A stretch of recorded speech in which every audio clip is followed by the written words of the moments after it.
अभ्यासाचा राजमार्ग. Episode 7 14 February 2024.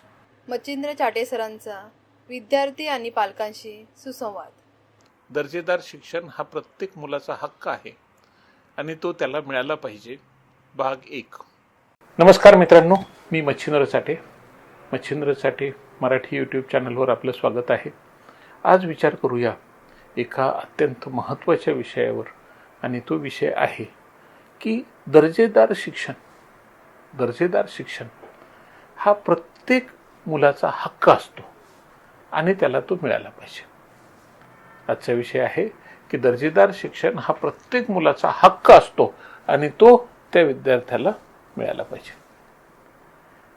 विद्यार्थी मित्रांनो, हे बोलायला ऐकायला फार छान वाटतं, पण आपल्या देशामध्ये एवढी टोकाची आर्थिक विषमता आहे की आपणाला सगळ्यांना दर्जेदार शिक्षण कसं मिळेल असा एक प्रश्न उभा राहतो. आपल्याकडं फार मोठ्या संख्येनं पालक त्यांचं जीवनच मुळात दारिद्र्य रेषेखाली जगतायत.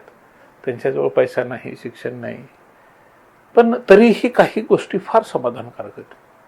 म्हणजे उदाहरणार्थ, राज्य सरकार असो किंवा केंद्र सरकार असो, विद्यार्थ्यांच्या अभ्यासासाठी दरवर्षी खूप मोठा खर्च करायला तयार असतात. शाळा काढलेल्या आहेत, कॉलेजेस काढलेले आहेत, विद्यापीठं आहेत, अनेक ठिकाणी मुलांची राहण्याची सोय, हॉस्पिटल्स आहेत, सगळे मस्त आहे. पण हे शिक्षण दर्जेदार शिक्षण आहे का? आमच्या सगळ्यांच्या मनात एक प्रश्न निर्माण होऊ शकतो की ठीक आहे, दर्जेदार शिक्षण म्हणजे नेमकं काय?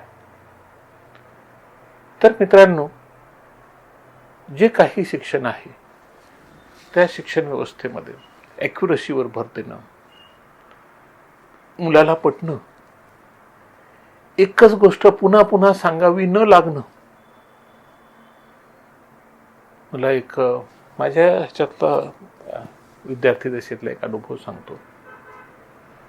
मी जेव्हा 5वीला शिकत होतो तर आम्हाला जे इंग्रजीचे टीचर होते त्या टीचरने काही गोष्टी फार व्यवस्थित समजावून सांगितल्या की एके दिवशी ते आम्हाला वार आणि महिने शिकवत होते आणि त्यांनी बोर्डवर Monday, Tuesday, Wednesday, Thursday, Friday, Saturday, Sunday 7 दिवस आणि 12 महिने, जानेवारी, फेब्रुवारी, मार्च, एप्रिल, मे, जून, जुलै, ऑगस्ट, सप्टेंबर, ऑक्टोबर, नोव्हेंबर, डिसेंबर.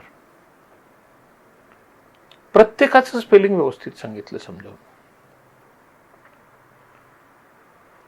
एक गोष्ट लक्षात घ्या की कोणत्या भाषेमध्ये कोणता शब्द कसा उच्चारला जातो आणि कसा लिहिला जातो हे फार वर्षांपूर्वी ठरलेले आजही सुरू आहे आणि पुढेही असंच राहणार आहे. आपण जी काही गोष्टींना नावं ठेवलेली ती तशीच राहतात, ती बदलत नाहीत. म्हणजे उदाहरणार्थ आपण बुक म्हणतो तर BOOK, बुक म्हणजे काय हे सगळ्यांना माहिती आहे, किंवा BAT, बॅट म्हणजे काय हेही सगळ्यांना माहिती आहे, किंवा अमुक म्हणजे काय, तमुक म्हणजे काय. पण विद्यार्थ्यांना जेव्हा हे शब्द येतात तेव्हा हे शब्द समजावून सांगितले पाहिजेत. तर आम्हाला त्या दिवशी सरांनी समजावून सांगितलं होतं, मंडेचं स्पेलिंग MONDAY, ट्यूजडेचं स्पेलिंग TUESDAY.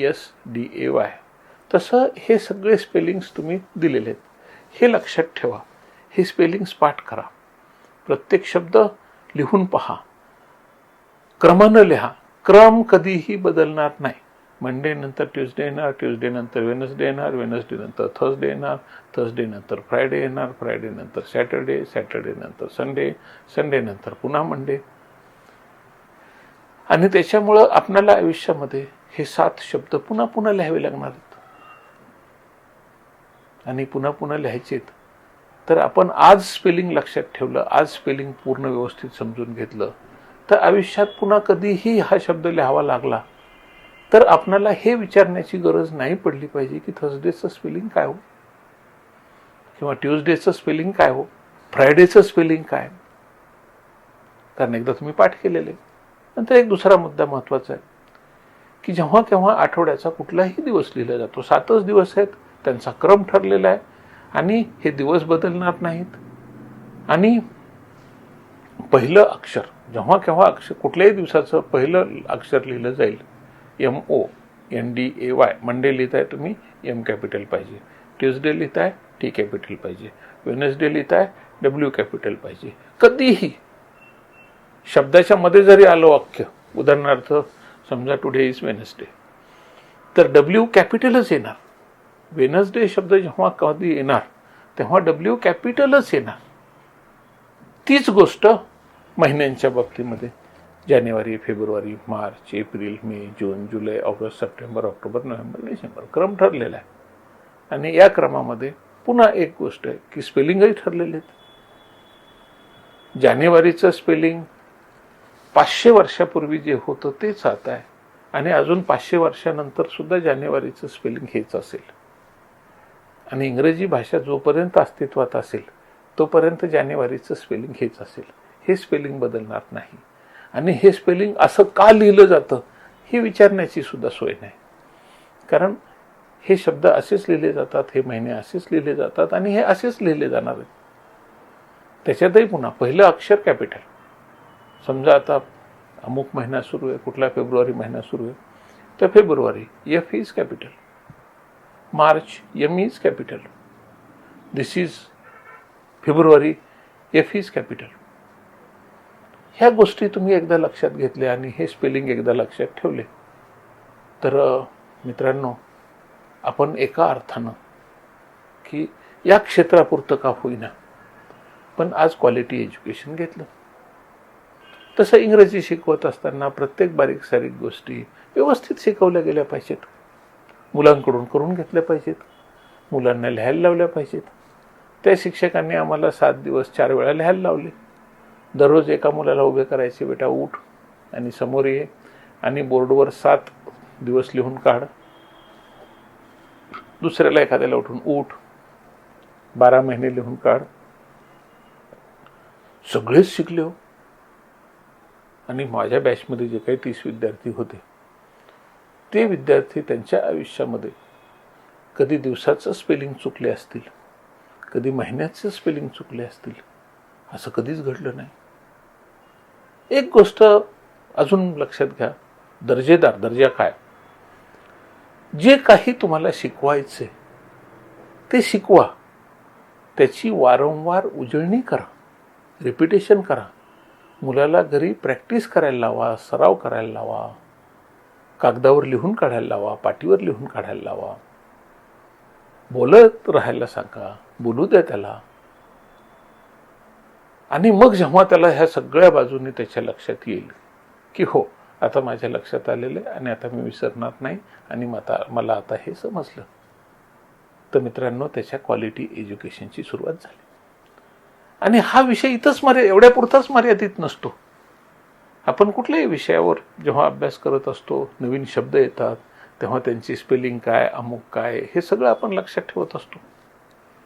मित्रांनो, प्रत्येक गोष्ट शाळेमध्ये किंवा क्लासेसमध्ये किंवा मुलगा अभ्यास करत असेल तिथं त्याला शिकवणाऱ्या व्यक्तीकडून हे नियम पाळले गेले पाहिजेत की ॲक्युरसीवर भर द्या, ॲक्युरेट शिकवा. ॲक्युरसी फार महत्त्वाची आहे, चुका होता कामा नयेत. मित्रांनो, आज मराठी भाषेच्या बाबतीत तर बघा ना, दुर्दैवानं केवढा गोंधळ आहे. आपल्या महाराष्ट्रातल्या किती लोकांना मराठी व्यवस्थित लिहिता येत असेल. उलट मराठी लिहिताना तर गडबड होते. काहीही शब्द लिहिताना की साधा आता मुंबई लिहायचं आहे तर मू पहिलं लिहू का दुसरं लिहू, कारण कुणी कॉन्फिडेंटली त्याला सांगितलेलंच नाही की मुंबईचा मू पहिलाच येतो, संपला विषय. पुण्याचा पू पहिलाच येतो, संपला विषय. नागपूर मधला पू दीर्घच येतो, संपला विषय. मराठीसाठी मित्रांनो, हे सगळ्या गोष्टी आम्हाला शिकवल्या पाहिजेत, व्यवस्थित शिकवल्या पाहिजेत. आमच्याकडे एक काय विद्यार्थ्यांना शिकवणं हा प्रकारच बाजूला झालाय आणि विद्यार्थ्यांना फक्त परीक्षार्थी करून टाकलेले. परीक्षार्थी म्हणजे काय की परीक्षेची तयारी करा, परीक्षा द्या, परीक्षा पास व्हा, झालं तुझं शिक्षण. मित्रांनो, हे बरोबर नाही. विद्यार्थी हा फक्त परीक्षेसाठी जन्माला आलेला नाही. विद्यार्थी हा त्याचं जीवन आणि भविष्य घडवण्यासाठी जन्माला आलेला आहे. आणि त्यामुळं त्याला दर्जेदार शिक्षण मिळालं पाहिजे. आणि हे दर्जेदार शिक्षण त्याला त्याच्या आयुष्याच्या शेवटपर्यंत उपयोगी पडलं पाहिजे. खूप गोष्टी, बऱ्याच जणांना असं वाटतं की शिक्षणाचा दर्जा बरोबर नाही, हे शिक्षण बरोबर नाही, अमुक नाही तमुक नाही. विद्यार्थी मित्रांनो, ज्ञानाच्या क्षेत्रामध्ये कुठलीही गोष्ट वाया जात नसते. ज्ञानाच्या क्षेत्रामध्ये प्रत्येक गोष्ट कामाची असते. एक गोष्ट लक्षात घ्या की आमच्या शरीरामध्ये जे काही आपल्या शरीराची रचना आहे, त्या शरीरामध्ये कुठलीही पेशी अनावश्यक नाही. शरीराचा कुठलाही ऑर्गन, कुठलाही भाग, शरीराचा कुठलाही पार्ट, शरीराचा कुठलाही अवयव अनावश्यक नाही. प्रत्येक गोष्ट कामाची आहे. ही गोष्ट लक्षात घ्यायची की मित्रांनो, शिक्षण क्षेत्रातली सुद्धा प्रत्येक गोष्ट कामाची. प्रत्येक गोष्ट कामाची. बऱ्याच जणांचं असं म्हणणं असतं, परीक्षा संपला, आता तुझा झाला विषय. असं नसतं संपत मित्रांनो. मी 10वीची परीक्षा संपली, मला चांगले मार्क मिळाले, मला 700 पैकी 628 मार्क होते. खूप कौतुक झालं माझं. महाराष्ट्रामध्ये गुणवत्ता यादीमध्ये पहिल्या 3 मध्ये होतो. पण माझं सगळं संपलं, आता मला काही त्याची गरज नाही असं थोडीच आहे. आजही मी जे काही शाळेमध्ये शिकलो ती गोष्ट मला आजही तितकीच महत्त्वाची आहे. आपण परीक्षेसाठी शिकत नाही, आपण ज्ञानार्जनासाठी शिकतोय. आपण विद्यार्थी आहोत. मी स्वतःला अजूनही विद्यार्थीच मानतो. का? कारण माझं ज्ञान वाढावं, माझी विद्या वाढावी, म्हणून माझा आजही प्रयत्न असतो. आपण प्रत्येकजण विद्यार्थी आहोत. मुळात प्रत्येक शिक्षक हा विद्यार्थीच असतो.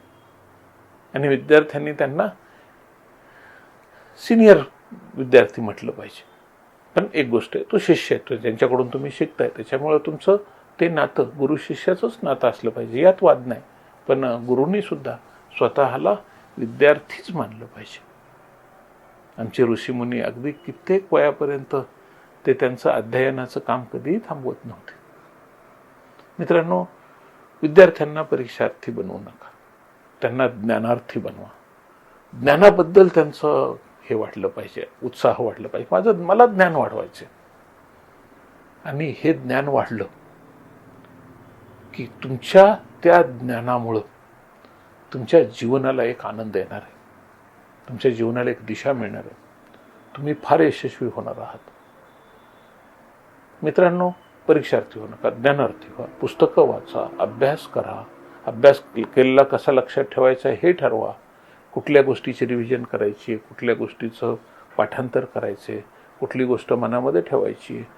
आता अलीकडं काही शिक्षण तज्ज्ञ आलेले आणि काहीतरी विद्यार्थ्यांचा आम्हाला फार कैवार आहे, विद्यार्थ्यांचे हाल होता कामा नयेत, विद्यार्थ्यांमध्ये अमुक होता कामा नये. मित्रांनो, विद्यार्थ्यांचा पुळका घेऊ नका. विद्यार्थ्यांना अभ्यास करू द्या, विद्यार्थ्यांना ज्ञानार्थी बनू द्या. पूर्वीच्या काळी जे लोक आम्ही पाहिली शिक्षण क्षेत्रातली, त्यांचं शिक्षण काय होतं, त्यांचा अभ्यास काय होता. माझ्या एकेका शिक्षकाचा हस्ताक्षर काय जबरदस्त होतं. आजच्या शिक्षकांचा हस्ताक्षर बघा. तुमचं हस्ताक्षर बरोबर नाही याचा अर्थ तुमच्याजवळ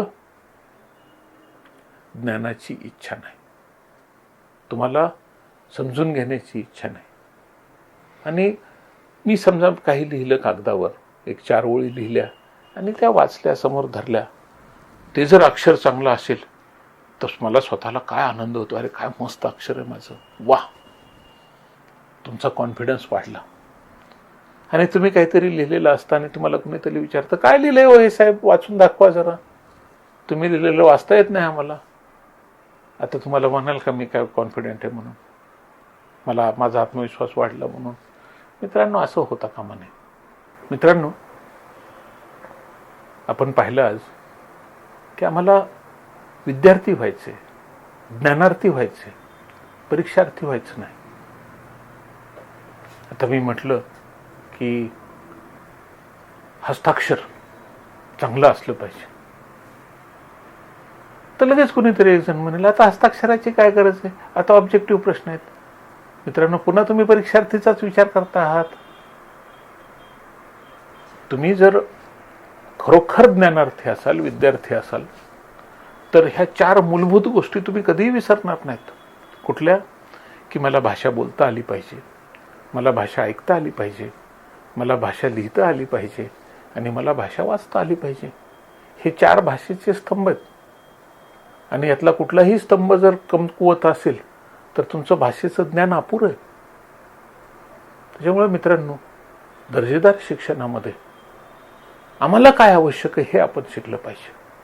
मी शिकलोय, माझं हस्ताक्षर व्यवस्थित पाहिजे, मला भाषा व्यवस्थित बोलता आली पाहिजे, मला व्यवस्थित लिहिता आलं पाहिजे, मला व्यवस्थित वाचता आलं पाहिजे. मित्रांनो, आज आपण ह्या गोष्टी पाहिल्या की अचूकता, अॅक्युरसी ही गोष्ट फार महत्त्वाची आहे. परीक्षा कशी असेल हा विषय थोडासा बाजूला ठेवा. मला काय येतं, मी काय शिकतोय, मला काय शिकलं पाहिजे हे शिक्षकाकडून समजून घ्या.